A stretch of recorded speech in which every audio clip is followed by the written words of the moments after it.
Good morning students.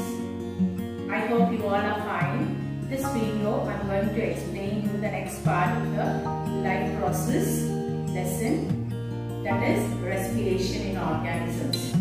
Okay students, before going into the lesson, I want you to take heavy breath and breathe out. Okay children, take heavy breath and breathe out. So what do you call this mechanism children, or what do you call this process? Yes, we call it as breathing. But what do you call this process? This process we call it as respiration. Today we are going to learn respiration in organism.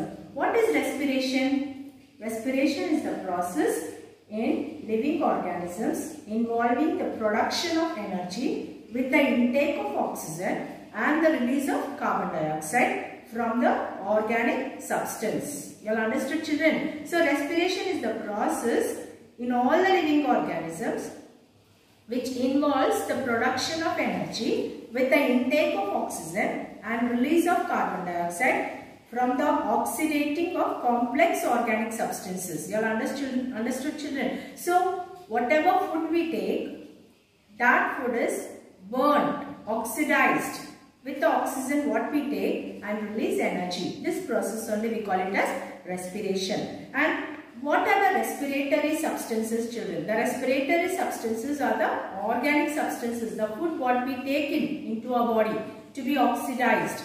Those substances are called as respiratory substrates. These respiratory substrates are nothing but they are the carbohydrates, fats, and these play a very important role in getting oxidized with the intake of oxygen, with the oxygen what we take in order to liberate energy inside the living cells. For example, the intake of food, we call it as carbohydrates, that is glucose. When it is burnt with the help of oxygen what we breathe in, we take in oxygen. With that the glucose get oxidized to release carbon dioxide and water along with energy.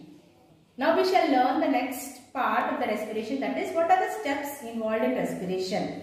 In higher animals, respiration has 5 steps or 5 stages children. That is breathing, or we call it as pulmonary ventilation.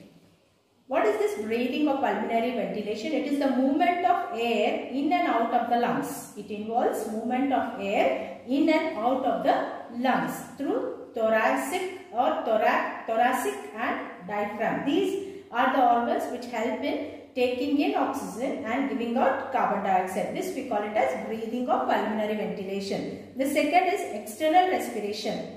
So external respiration is we take in air. That is, from where do we take? That is from the atmosphere into the blood.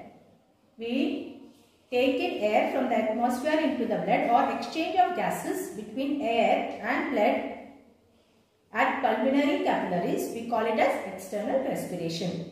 Then what about the third one? Transport of gases through blood vessels. Once you take in the oxygen, that is absorbed by the blood and carried to the other parts of the body, we call it as transportation of gases through blood vessels. And the fourth one is internal respiration. So this internal respiration is once the blood vessels absorb the oxygen, it is carried to every cell in order to break down the food. That is called as internal respiration. And the last one is cellular respiration. The blood which carries the oxygen is carried into the cell, and in the cell, that is mitochondria of the cell, the oxygen is used to burn the food and release energy. And this we call it as cellular respiration. Respiration in lower organisms children, that is how is the respiration or exchange of gases in lower organisms.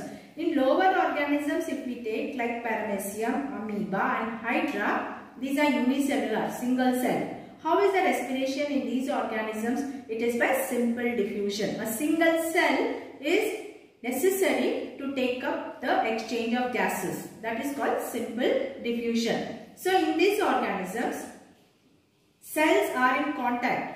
The cells are in contact with the sources of oxygen dissolved in water. The cell will be in contact with the sources of oxygen dissolved in water. And the next is the oxygen which is in the water enters into the organism through the body surface. We call it a cell membrane. Through the cell membrane, the oxygen enters into the cell. And the third one is, once the oxygen enters, the carbon dioxide in other direction diffuses out.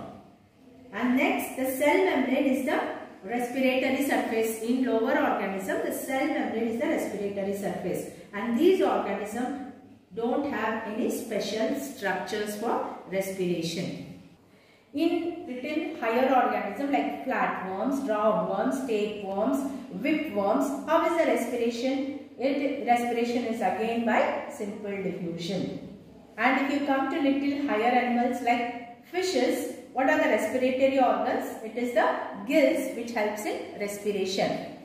So now we shall see in fishes what are the respiratory organs. I told you children, gills are the respiratory organs. If you can see, the shape of the fish is modified. It is a boat shaped structure. It makes the fish to move easily in water. And you can see dorsal fin, you can see a ventral fin, and you have, these are the pectoral and pelvic fins which help the fish to move in the water very easily. Now you can see here in the head region, we see here, this is the gill rakers we call. These rakers, below this you can see brush-like structures which are called as gills. So these gills help in absorption of oxygen from the water. That is, oxygen is found in the dissolved state in the water. So that oxygen is used by these gills and it is helpful for the fish to respire. So these gills you can see here. Gills are the respiratory organs of fish which helps in absorption of oxygen which is found in the water. If you can see the fish children, the fish when it is moving in the water, it opens and closes the mouth. So when the mouth opens, the water enters into the mouth region, and here you can see in the pharynx region, here gills are present. When the water enters into the gills absorb the dissolved oxygen present in the water, and that is how gills respire. Now we shall see what are the respiratory organs in amphibians children. The best example for amphibian is frog. Okay, in frog what are the respiratory organs or how frog respires? So this frog has 3 respiratory surfaces children for respiration. It has got 3 respiratory surfaces. One is on the skin, and if you see inside the mouth, lining of the mouth and lungs.